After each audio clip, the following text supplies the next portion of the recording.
Tout d'abord, je suis agriculteur dans le Loiret et avec 16 de mes collègues agriculteurs du canton, on a développé un projet de méthanisation collectif basé sur les effluents d'élevage, mais aussi sur la codigestion. On traite des déchets de territoire, donc déchets agroalimentaires et déchets urbains aussi. Et par ailleurs, je suis adhérent à l'AMF, membre du conseil d'administration et je suis principalement chargé des problématiques liées aux collectifs agricoles.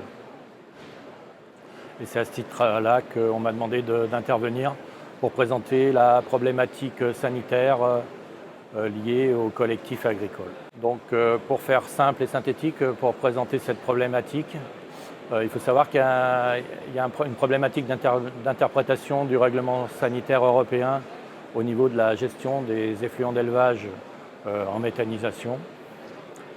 Donc fort de ce constat, un groupe de travail s'était réuni sur les années 2016-2017 pour donner une interprétation française du règlement sanitaire européen.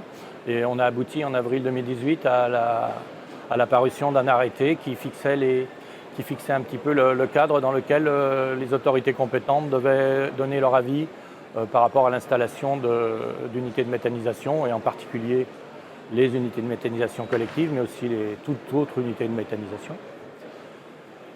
Et dans le courant de l'été 2018, l'autorité compétente et les référents nationaux devant donner des consignes au département ont complètement interprété cet arrêté d'une façon telle qu'elle remet tout en question en termes de